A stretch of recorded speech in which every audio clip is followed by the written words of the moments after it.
प्यारे बच्चों, हमने जाना कि लेखक शिवपूजन सहाय का बचपन कैसे बीत रहा था।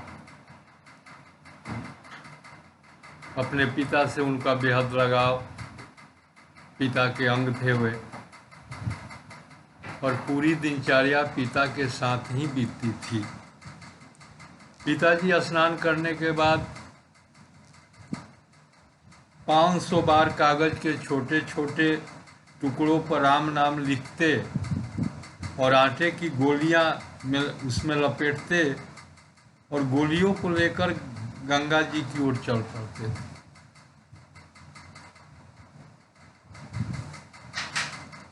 आटे की गोलियां राम नाम लिखे हुए कागज में लपेटते और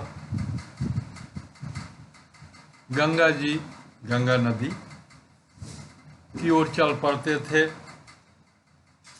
लेखक उनके कंधे पर विराजमान रहते थे, कंधे पर बैठे रहते थे और ये भी अपने पिता के साथ गंगा के तट पर जाया करते थे। तब वहां जाकर पिताजी उन आटा की गोलियां लिपटी कागज को मछलियों को खिलाते थे। बड़ा पुनीत कार्य, पवित्र कार्य किया करते थे लेखक के पिता। बिल्कुल धार्मिक प्रवृत्ति के आदमी थे और मछलियों को वो आटे वाली गोलियां खिलाया करते थे। फिर गोलियां खिलाने के बाद, मछलियों को चारा देने के बाद ये अपने पिता के कंधे पर बैठ कर के वापस लौट आते थे। रास्ते में वृक्ष की झुकी हुई डालियां मिलती थी, जिस पर वो भोलेनाथ को बैठा करके झूला झुलाया करते थे। अपने स्मरण में इन सुनहले दिनों का वो वर्णन कर रहे हैं। फिर कभी कभी बाबूजी हमसे कुश्ती लड़ते थे। अपने बेटे के मन बहलाव के लिए, मनोरंजन के लिए, या उसको खिलाते वक्त उनके बाबूजी यह क्रिया किया करते थे। कुश्ती लड़ते और खुद वह शिथिल होकर हमारे बल को बढ़ावा देते थे। वह उतान पड़ जाते, पीठ के बल लेट जाते और लेखक उनके ऊपर सवार हो जाता। वह यह जताने का प्रयास करते कि तुम विजयी हुए हो और हम तुमसे कुश्ती में हार गए हैं। लेखक का मनोबल बढ़ाने के लिए, उत्साह बढ़ाने के लिए इनके पिता उस कुश्ती में स्वयं लेखक से पराजित हो जाया करते थे।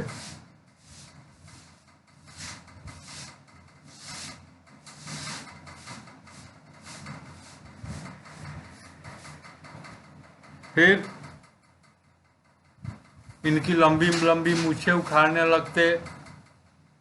पिता का प्यार अपने पुत्र पर स्पष्ट दिखाई पड़ता है इन क्रियाओं के माध्यम से, इन क्रियाकलापों के माध्यम से।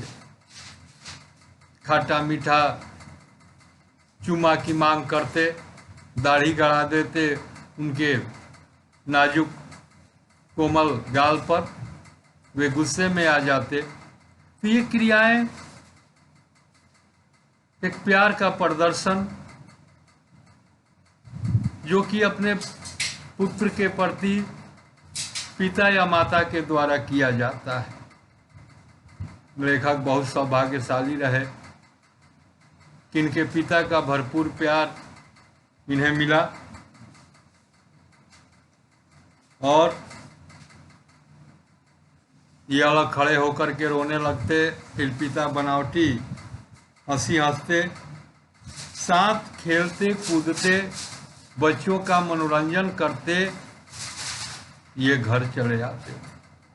नदी के तट से घर आने के बीच में ये सारी प्रक्रियाएं होती थी और फिर ये घर आ जाते और उनके साथ हम भी चौके पर खाना खाने बैठते थे।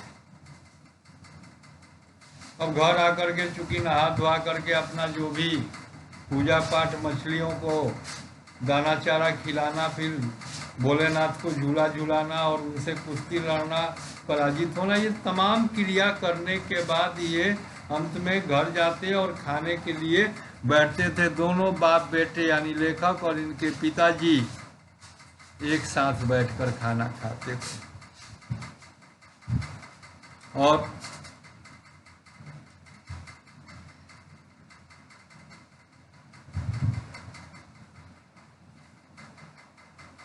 वह अपने ही हाथ से फूल के कटोरे में गोरस और भात सानकर खिलाते थे। फूल का कटोरा क्या होता है? ये बिल्कुल ठेठ देहाती शब्दों का प्रयोग किया है सहाय ने, और ठेठ देहाती भाषा में लिखी भी गई है उनका ये स्मरण। फूल एक प्रकार का मेटल होता है, बर्तन बनाने के काम में आता है। इसको हम आज भी इस शब्द का प्रयोग उस बर्तन के लिए अपने घरों में करते हैं। और उस फूल के कटोरे में गोरस, किसको कहते हैं गोरस? बताओ। गोरस का अर्थ होता है दूध। गो माने गाय, रस माने रस, गाय का रस अर्थात दूध। तो गोरस यानी दूध और भात उस फूल के कटोरे में सानकर इनके पिताजी इनको खिलाया करते थे। ये 1926 की कहानी है, स्मरण है, जो भी हो। उस वक्त खान पान भी अलग था, आज अलग है। आज के बच्चे गोरस का अर्थ भी नहीं जानते और दूध भात तो शायद ही खाते होंगे। ये चाउमीन वाला युग है ही। तो फिर जब हम खाकर अफर जाते, अफर माने आवश्यकता से ज़्यादा खा लेना, खाकर अफर जाते माने बहुत ज़्यादा खा लेते, तो मैया थोड़ा और खिलाने के लिए हट करती। वह बाबूजी से कहने लगती कि आप तो 2-4 दाने के कौर बच्चे के मुंह में देते हैं, वह थोड़ा खाने पर समझ लेता है कि बहुत खा गए। माँ, अभी तो पिता का दुलार का वर्णन किया सहाय ने, किस तरह इनकी दिनचर्या पिता के साथ जुड़ी हुई थी, किस तरह पिता इनको दुलार किया करते थे, किस प्रकार विभिन्न प्रकार की क्रियाकलाप के द्वारा इनका मनोरंजन किया करते थे। माँ का यहाँ पर प्रवेश होता है और जब ये दूध भात इनके पिता कटोरे में सानकर इनके खिलाते तो माँ पहुँच जाती, कहती कि 2-4 कौर खाने से क्या होगा, अब 2-4 कौर खिला दिए और ये समझ गया कि हम बहुत ज़्यादा खा लिए। आप खिलाने के ढंग नहीं जानते, बच्चों को भरमुख कौर खिलाना चाहिए। कह रहे कि आपको नहीं पता है बच्चों को कैसे खिलाया जाता है, इसे पूरा मुंह भरा मुंह कौर खिलाना चाहिए। जब खाएगा बड़े बड़े कौर तब पाएगा दुनिया में ठौर। जब बड़ा बड़ा कौर खाएगा, अर्थात ज़्यादा भोजन करेगा, खा के अफर जाएगा, पहलवान हो जाएगा, तब दुनिया में इसको जगह मिलेगी, दुनिया में इसका नाम होगा।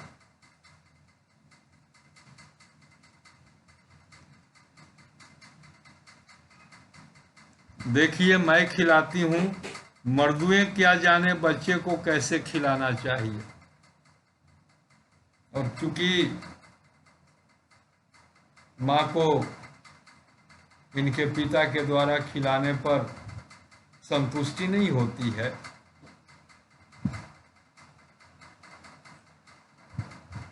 वो जब तक अपने हाथ से अपने बच्चे को खुद न खिलाए, तब तक उसे मन में यही लगता है कि उसका लड़का अभी भूखा है, आधा अधूरा खाया हुआ, भरपेट भोजन नहीं किया। तो कहीं ना कहीं यही बात उनकी माँ के साथ भी है। पिता के खिलाते थे और पिता के खाने पर ही इनका पेट भर जाता था, ये अफर जाते थे। फिर भी माँ को संतोष नहीं होता था, माँ खुद खिलाती थी और ये सीख देती थी इनके पिता को कि आप मर्द हो, आप मर्दुए हो, आप क्या जानो कि बच्चों को कैसे खिलाया जाता है। बच्चों के पालन पोषण, खिलाने नहलाने इत्यादि की जिम्मेदारी तो माँ की ही होती है। और फिर वो क्या करती कि थाली में दही भात शांति और अलग अलग तोता, मैना, कबूतर, हंस, मोर आदि के बनावटी नाम से कौर बनाकर यह कहते हुए खिलाती कि खा लो नहीं तो उड़ जाए। पिता दूध भात खिलाते थे, गोरस भात, लेकिन इनकी माँ दही भात खिलाती है कटोरे में सान कर, और उस दही भात को के अलग अलग हिस्से बना लेती है, अलग अलग कौर बना लेती है, उस कटोरे में ही अलग अलग कौर बना लेती है और कहती है, और उसका नाम दे देती है कि तोता, मैना, हंस, कबूतर, मोर, एक एक कौर का एक एक नाम दे देती है। अब माने कहती है कि ये भोजन नहीं, पंछी हैं, इन्हें जल्दी खा लो नहीं तो ये उड़ जाएंगे। बच्चों को खिलाने का यह तरीका इनकी माँ अपनाती है। और लेखक कहते हैं कि पंछियों के उड़ने से पहले, वाकई वो उड़ने वाले कोई पंछी थे नहीं, लेकिन बच्चा कैसे ज़्यादा खाए, उनका पुत्र कैसे ज़्यादा खाए, इसलिए वो इस तरह के तरीकों का प्रयोग करती थी, इस तरह के तरीके अपनाती थी। और लेखक कहता है कि पंछी उड़ने से पहले हम उसको निगल जाते थे, उड़ा लेते थे। अर्थात सही में माँ खाने के पिता के द्वारा भोजन कराने के बाद भी ऊपर से इनको और भोजन करा देती थी। फिर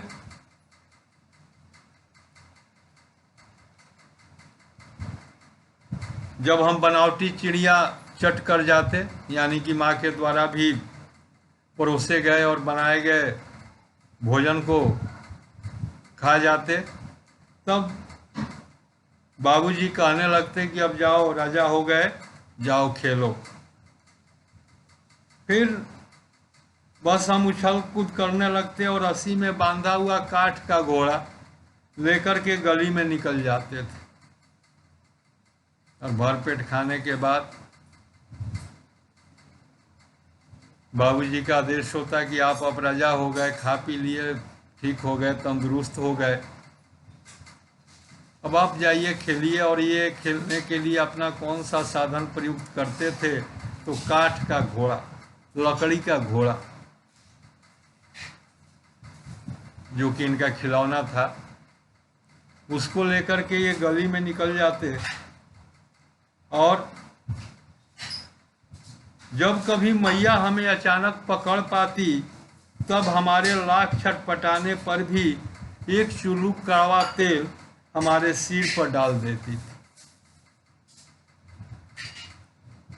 फिर हम रोने लगते, बाबूजी उस पर बिगड़ खड़े होते, पर हमारे सिर में तेल बोथ कर हमें उपटकर छोड़ती, लीलाट और नाभि में काजल लगा करके चोटी गूंथती और उसमें फूलदार लट्टू बांधकर रंगीन कुर्ता टोपी पहना देती थी और हम खास कन्हैया बनकर सिसकते सिसकते बाहर आ जाते। तो बच्चों को का श्रृंगार, क्या बोलेंगे उसको, साफ सफाई इत्यादि माँ करती थी। तो इनकी माँ इनको कन्हैया बना देती थी।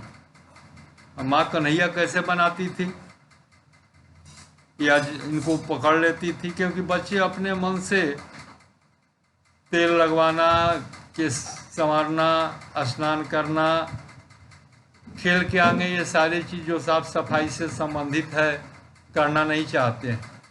तो इसलिए इनकी माँ को इनको पकड़ना पड़ता था और पकड़ के एक चुरुआ कड़वा तेल, सरसों का तेल सर पर डाल देती, पूरा शरीर में बोथ देती थी, लपेट देती थी।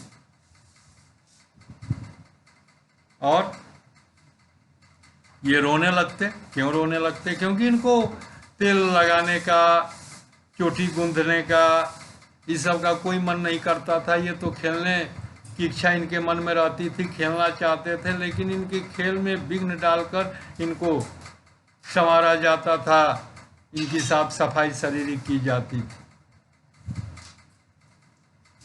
इसलिए एक चुरुआ कड़वा तेल सर पर उड़ेल दिया जाता था, शरीर में मल दिया जाता था और ये रोने लगते। उस वक्त बाबूजी माँ पर बिगड़ खड़े होते। अब चूंकि अपने पिता के लाडले थे,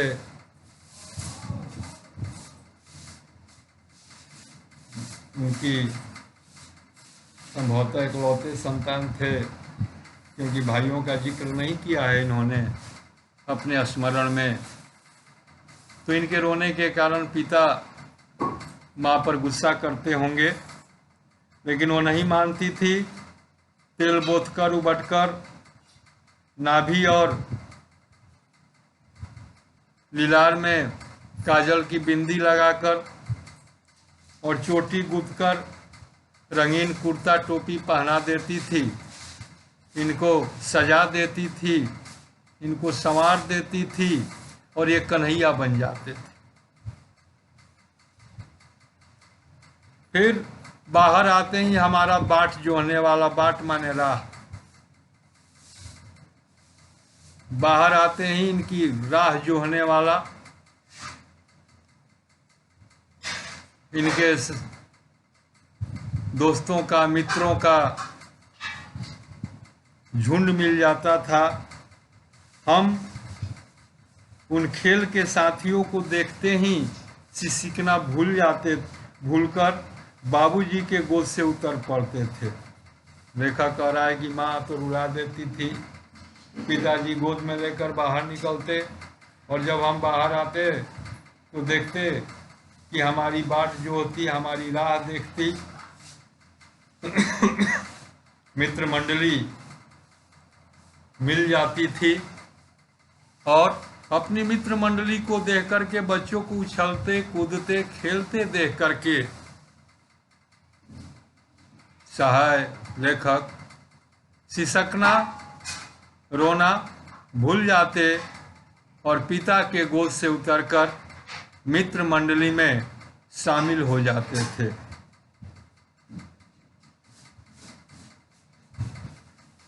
और हम जोलियों के दल में मिलकर तमाशे करने लग जाते थे। हम जोली मतलब हम उम्र, एक उम्र के बच्चे जो आपस में दोस्त हुआ करते हैं,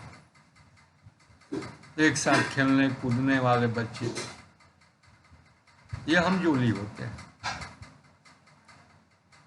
फिर तमाशे भी वैसे वैसे नहीं, तरह तरह के नाटक। चबूतरे का एक कोना कोई नाटक घर बनता था। बाबूजी जिस चौकी पर बैठकर नहाते थे वहीं रंगमंच बनती। उसी पर सरकंडे के खंभों का कागज का चंदोवा तानकर मिठाई की दुकान लगाई जाती। तो ये एक प्रकार का खेल वो खेला करते थे पूर्व ग्रामीण परिवेश में। इसी तरह के खेल छोटे छोटे बच्चे खेला करते थे। अब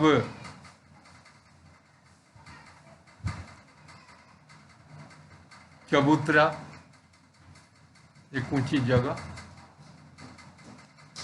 जिस पर एक चौकी रखी जाती। ये वही चौकी होती थी जिन पर इनके पिताजी बैठकर नहाया करते थे।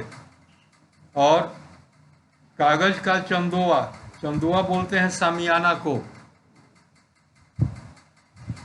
सामियाना जो लगाया जाता है बारात वगैरह में या द्वार वगैरह पर, जो भी शुभ कार्य में, शुभ मुहूर्त में, शादी विवाह वगैरह में, वही चंदोवा कहलाता है। तो कागज का सामियाना ये लोग उस पर टांगते और मिठाई की दुकान लगाई जाती। उसमें चिलम के खोचे पर कपड़े के थालों में ढेले के लड्डू, चिलम वो गांजा पीने के काम आता है चिलम। उसके जो ऊपर वाला मुंह होता है उसमें ढेला डाल करके लड्डू बनाए जाते। और पत्तों की पूड़ी, कचौड़ी, गिल्ली मिट्टी की जिलेबी, फूटे घड़े के टुकड़े के बतासे आदि मिठाइयाँ सजाई जाती। समझ सकते हैं। जो पत्ता है वो पूड़ी कचौड़ी के रूप में इस्तेमाल होता था। गिल्ली मिट्टी जो है उसकी जलेबियाँ होती थीं। और फूटे घड़े, ये जो घड़ा होता है इसके जो छोटे छोटे टुकड़े हैं ये बतासे बनते हैं। और इत्यादि मिठाइयाँ सजाई जाती। ठिकरों, बटखरे और जस्ते के छोटे छोटे टुकड़े के पैसे बनते थे। छोटे छोटे ठिकरे जो है टुकड़े हैं, इनको पैसे के रूप में व्यवहृत होता था। जस्ते के टुकड़े पैसे बनते थे और हम लोग खरीदार और दुकानदार खुद बनते थे। बाबूजी भी 2-4 गोरखपुरिये पैसे खरीद लेते थे। तो ये एक प्रकार का खेल था जो लेखक की मित्र मंडली आपस में बैठ करके खेला करती थी।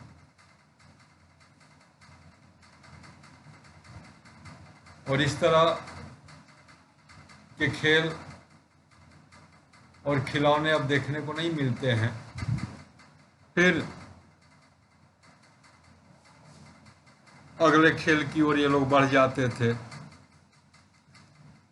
अब यहीं रुकेंगे और कल के लिए 1-2 प्रश्न ले लो लिखने के लिए।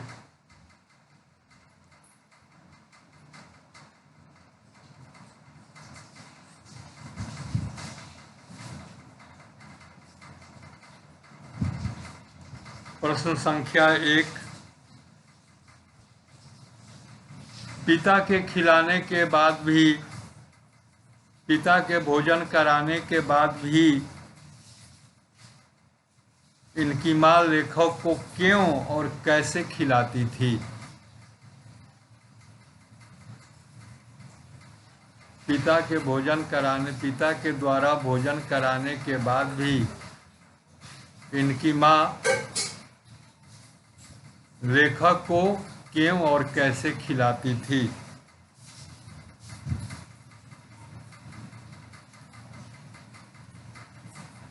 लेखक कन्हैया कैसे बन जाते थे? लेखक कन्हैया कैसे बन जाते थे? दो प्रश्न।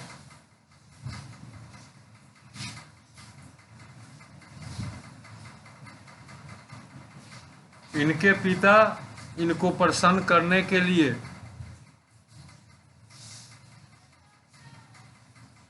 कौन कौन क्रियाकलाप करते थे?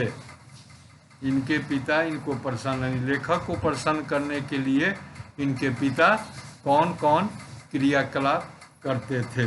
ये 3 प्रश्न है, इसको लिखना है फेयर कॉपी पर, ताकि जब हम करेक्शन करें तो हमें मालूम हो जाए कि आपने इस पाठ को कितना सीरियसली टेकअप किया है,